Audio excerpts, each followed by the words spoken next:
മഹാഭാരത യുദ്ധത്തിന്റെ 8-ാം ദിവസം നമ്മുടെ 11-ാം അധ്യായം. കഥയിലേക്ക് കടക്കുന്നതിന് മുമ്പ് ഒരു കാര്യം. അർജുനന് പല സ്ഥലത്ത് പല ഭാര്യമാരുണ്ട്, അതിനകത്ത് പല മക്കളുണ്ട് എന്നൊക്കെ നമ്മൾ ഇടയ്ക്കിടെ പറയാറുണ്ടായിരുന്നു. അപ്പം അത് ജസ്റ്റ് ഒന്ന് മനസ്സിലാക്കി വെക്കുന്നത് നന്നായിരിക്കും. അർജുനന് 4 ഭാര്യമാരാണുള്ളത്. അതിലൊന്ന് ദ്രൗപദിയാണ്. ദ്രൗപദിയിലുണ്ടായ പുത്രനാണ് ശ്രുതകർമ്മൻ. പിന്നെ മറ്റൊന്ന് സുഭദ്രയാണ്. സുഭദ്രയിലുണ്ടായ പുത്രനാണ് വീരനായിട്ടുള്ള അഭിമന്യു. പിന്നെ ചിത്രാംഗതയിലുണ്ടായ പുത്രനാണ് ബബ്രുവാഹനൻ. പിന്നെ ഉലൂപി എന്ന നാഗകന്യകയിലുണ്ടായ പുത്രനാണ് നമ്മുടെ ഇരവാൻ. ഈ ലൂബിയുടെ കാര്യങ്ങളൊക്കെ മഹാഭാരതത്തിന്റെ ആദ്യ പർവ്വത്തിലും പറയുന്നുണ്ട്, പിന്നെ ഭീഷ്മ പർവ്വത്തിലും കാര്യങ്ങളൊക്കെ പറയുന്നുണ്ട്. അതവിടെ നിൽക്കട്ടെ. നമ്മൾ ബാക്ക് സ്റ്റോറി പറഞ്ഞു പോയാൽ കഥ ഇന്നൊന്നും തീരത്തില്ല, ഇങ്ങനെ നീണ്ട് നീണ്ട് പോകും. ഇന്നത്തെ ദിവസത്തെ യുദ്ധം തുടങ്ങുന്നതിന് മുമ്പ് തന്നെ രണ്ട് പടകളും വളരെ വലിയ തയ്യാറെടുപ്പിൽ തന്നെയാണ്. സൂര്യോദയം തുടങ്ങുമ്പം തന്നെ പരസ്പരം അടിച്ചു തോൽപ്പിക്കണം എന്നുള്ള വാശിയുള്ളത് കൊണ്ട് തന്നെ സൂര്യോദയത്തിന് മുമ്പേ തന്നെ എല്ലാ പോരാളികളും ഉറക്കത്തിൽ നിന്ന് എഴുന്നേറ്റ് അവരുടെ മതപരമായിട്ടുള്ള ആചാരങ്ങളെല്ലാം നിർവഹിച്ച ശേഷം വ്യൂഹങ്ങളൊക്കെ യുദ്ധം തുടങ്ങുന്നതിന് മുമ്പേ തന്നെ സെറ്റ് ചെയ്ത് വെച്ചു. സൂര്യാസ്തമയത്തിന്റെ, അതായത് സൂര്യോദയത്തിന്റെ ആദ്യ കിരണം വന്നപ്പോൾ തന്നെ ശംഖുലിയും രണഭേരിയും മുഴങ്ങി പരസ്പരം അടി അങ്ങോട്ട് തുടങ്ങി. സാധാരണഗതിയിൽ നിന്നും കുറച്ച് വ്യത്യസ്തമായിട്ടുള്ള തന്ത്രമായിരുന്നു ഇന്ന് കൗരവരുടെ നേതാവായിട്ടുള്ള, അല്ലെങ്കിൽ കൗരവരുടെ സേനാനിയായിട്ടുള്ള ഭീഷ്മരെ നേരിടാൻ പാണ്ഡവർ പ്രയോഗിച്ചത്. സാധാരണഗതിയിൽ അർജുനനെയാണ് നിയോഗിക്കുന്നത്. പക്ഷേ ഭീഷ്മരെ തടയാൻ അർജുനനെ കൊണ്ട് കഴിയില്ല. ഭീഷ്മരെ യുദ്ധഭൂമിയിൽ നിന്ന് അകറ്റി നിർത്താൻ ആകെ കഴിഞ്ഞത് സാത്വികയ്ക്ക് മാത്രമാണ്. സാത്വികയുടെ അതേ തന്ത്രം പ്രയോഗിക്കാൻ തന്നെ ഭീമനാണ് വന്നത്. ഭീമനും മറ്റു രാജാക്കന്മാരും ചേർന്ന് ഭീഷ്മരെ ആക്രമിക്കാൻ മുന്നോട്ട് വരികയാണ്. ഭീമൻ അർജുനനെ പോലെ ഒന്നുമല്ല, കുറച്ച് ട്രിക്കിയാണ് സാത്വികയെ പോലെ തന്നെ.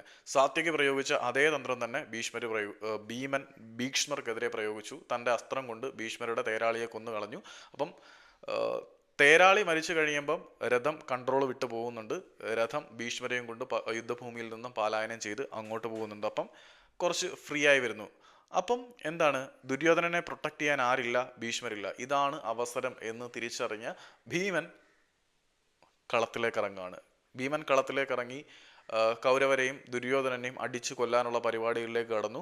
നേരത്തെ ഒരു ദിവസം 8 സഹോദരന്മാരെ കൊന്നതുപോലെ തന്നെ ഇന്നത്തെ യുദ്ധത്തിലും വളരെ മൃഗീയമായിട്ട് ദുര്യോധനന്റെ 8 അനുജന്മാരെ കൂടി ഭീമൻ കൊന്നു കളഞ്ഞു. ഇത് കണ്ട് കരച്ചിലടക്കാൻ കഴിയാതെ, സങ്കടം കാരണം ദുര്യോധനന്റെ സകല നിയന്ത്രണവും നഷ്ടപ്പെട്ട് ദുര്യോധനൻ അലറി വിളിച്ചുകൊണ്ട് ഭീഷ്മരുടെ അടുത്തേക്ക് പോവാണ്. എൻ്റെ സഹോദരന്മാരെ മുഴുവൻ ആ ഭീമൻ കൊന്നു തള്ളുന്നു, ആ രാക്ഷസനായ ഭീമൻ കൊന്നു തള്ളുന്നു എന്ന് പറഞ്ഞുകൊണ്ട്. അപ്പം ഭീഷ്മർ പറയുവാണ്, എല്ലാം നമുക്ക് തടയാനൊന്നും കഴിയില്ല കുഞ്ഞേ. ഈ ശാപങ്ങളും പ്രതിജ്ഞകളും ഒക്കെ പലതും നിറവേറപ്പെടാനുള്ളത് തന്നെയാണ്. നമ്മൾ എത്രയൊക്കെ ശ്രമിച്ചാലും അതൊക്കെ ചിലപ്പം അനുഭവത്തിൽ വരും എന്ന് പറയും.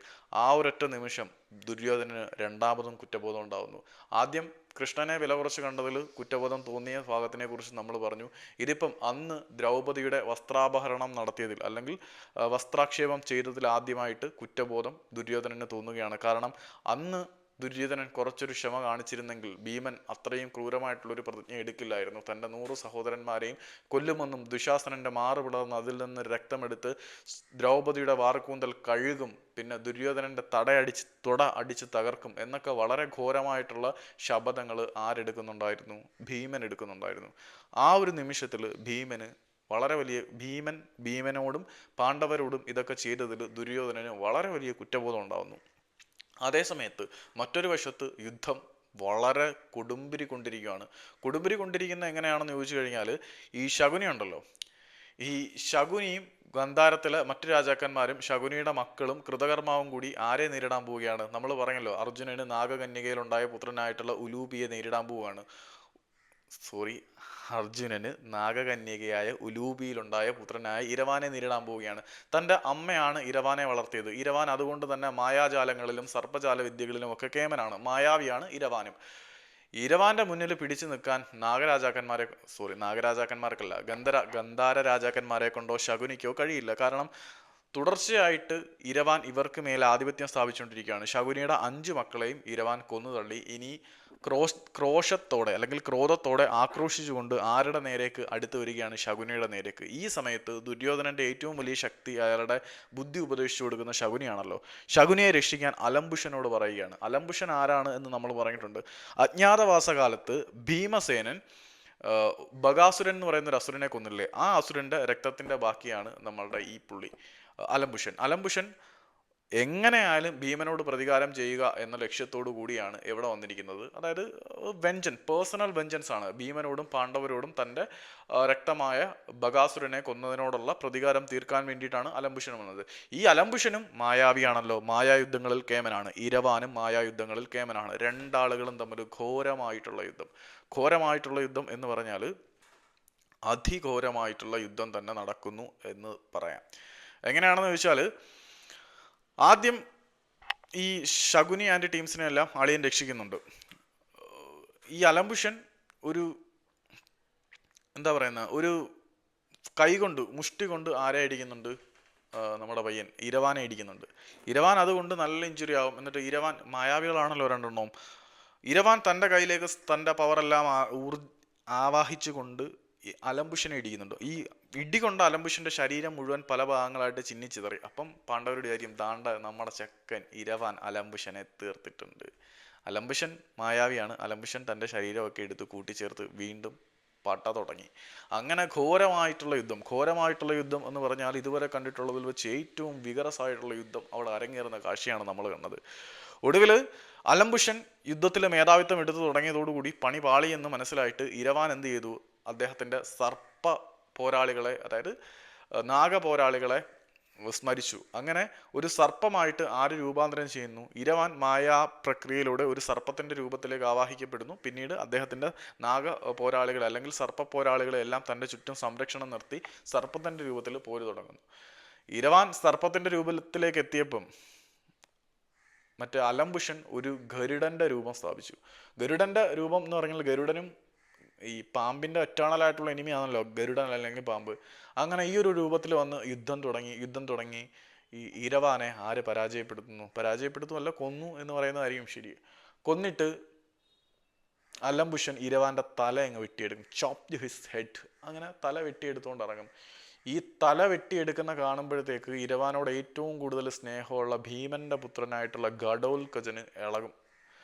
ഘടോൽകജന് സകല കൺട്രോളും പോയി. ഘടോൽകജൻ ഏറ്റവും ഭയങ്കര സൗഹൃദമാണ്. കാരണം ഈ പാണ്ഡവരുടെ മറ്റു മക്കളെ പോലെ അല്ല ഈ ഇരവാനും ഘടോൽകജനും. കാരണം ഇവരെല്ലാം മാറ്റി നിർത്തപ്പെട്ടവരാണ്. മറ്റുള്ളവർക്ക് ഇവർ മനുഷ്യവംശത്തിൽപ്പെട്ടവരാണ്, ക്ഷത്രിയരാണ്. അതുകൊണ്ട് അവർക്ക് പ്രശംസയും അംഗീകാരങ്ങളും ഒക്കെ കിട്ടി. പക്ഷേ ഈ ഘടോൽകജൻ രാക്ഷസിയായ ഹിഡുംബിയുടെ പുത്രനല്ലേ, ഹിഡുംബിയുടെയും ഭീമന്റെയും പുത്രനല്ലേ. അപ്പം രാക്ഷസ വംശജനാണ്. പിന്നെ ഇരവാൻ നോക്കുവാണെങ്കിൽ നാഗകന്യകയിലുണ്ടായതാണ്, ഉലൂപിയുടെ പുത്രനാണ്. അങ്ങനെ ഇവർ രണ്ടുപേരും ഒരു പൂർണ്ണമായിട്ടുള്ള കാലഘട്ടം അച്ഛന്മാരോടൊപ്പം ചെലവഴിക്കാൻ പറ്റാതിരുന്ന അമ്മമാർ വളർത്തിയ കുഞ്ഞുങ്ങളാണ്. അപ്പം രണ്ടുപേർക്കും ഇടയിൽ ഒരു ബോണ്ട് ഉണ്ടാകുന്നത് സ്വാഭാവികമാണ്. ഇത് കണ്ടിട്ട് ഘടോൽകജൻ കൗരവരുടെ പോരാളികളെ മുഴുവൻ കൊന്നു തള്ളാൻ തുടങ്ങി. തൻ്റെ പ്രിയപ്പെട്ട പുത്രനായിട്ടുള്ള ആരുടെ മരണം കേട്ട്? ഇരവാന്റെ മരണം കേട്ട് അർജുനനും ക്രുദ്ധനായി കൗരവസേനയെ മൊത്തത്തിൽ ടോട്ടലി ഓൾ ഔട്ട് അറ്റാക്കിന് വിധേയമാക്കുന്ന കാഴ്ചയാണ് നമ്മൾ കണ്ടത്. ഈ ഒരു സമയത്തോട് കൂടിയിട്ട് കൗരവർക്ക് മേലെ മേധാവിത്വം വരുന്നുണ്ട്. കാരണം എല്ലാ വികാരങ്ങളും നഷ്ടപ്പെട്ടിട്ട് ഈ രൗദ്രഭാവത്തിലാണ് ഘടോൽകജനും ഭീമനും കൗരവരുടെ പടയ്ക്ക് മേലെ അരിഞ്ഞു വീഴ്ത്തിക്കൊണ്ടിരിക്കുന്നത്. പക്ഷേ ഈ ഘടോൽകജൻ ഇതിന് അലംബുഷനോട് പ്രതികാരം ചെയ്യുന്നുണ്ട് യുദ്ധത്തിൻ്റെ 14-ാം ദിവസം. അതിനെക്കുറിച്ചൊക്കെ നമുക്ക് പിന്നീട് സംസാരിക്കാം. ഈ ഒരു യുദ്ധം ഇങ്ങനെ പോയി കൗരവരുടെ ടോട്ടൽ ഡിസ്ട്രക്ഷനിലേക്ക് അന്നത്തെ ദിവസം നയിക്കുന്നു എന്ന് തന്നെ പറയാം. ആ ദിവസത്തെ പ്രധാനപ്പെട്ട പോരാളി ഇരവാനും അലംബുഷനും തന്നെയാണ്. ഇരവാന്റെ പോര് തന്നെയാണ് എടുത്ത് പറയേണ്ടത്. കാരണം ഇരവാൻ അതിനു മുമ്പ് കൃതകർമാവിനോട് ഏറ്റുമുട്ടുന്നുണ്ട്, ശകുനിയോട് ഏറ്റുമുട്ടുന്നുണ്ട്, ശകുനിയുടെ 5 മക്കളുടെ കഴുത്തറുത്ത് കൊല്ലുന്നുണ്ട്. പിന്നെയാണ് അലംബുഷൻ ഫ്രഷ് എനർജിയായിട്ട് വന്നിട്ട് ഇരവാനെ കീഴ്പ്പെടുത്തുന്നത്. ഇരവാൻ പല സ്ഥലങ്ങളിലും, ദക്ഷിണേന്ത്യയുടെ പല സ്ഥലങ്ങളിലും ആരാധിക്കപ്പെടുന്ന ഒരു മൂർത്തിയാണ്. അതുകൂടാതെ ഇന്തോനേഷ്യ, തായ്ലൻഡ്, സിംഗപ്പൂർ, ജാവ തുടങ്ങിയ പ്രദേശങ്ങളിൽ ഇരവാന് അമ്പലങ്ങളും ആരാധനകളും ഉണ്ട്. അപ്പം നമ്മളുടെ ഇന്നത്തെ അധ്യായം ഇതോടെ തീരുവാണ്. Thank you. ഇടയിപ്പോൾ ഈ സംഭവം യുണീക്കാണെന്ന് കുറച്ച് പേർക്കെങ്കിലും തോന്നുന്നുണ്ടെന്ന് എനിക്കറിയാം. Thank you for your support.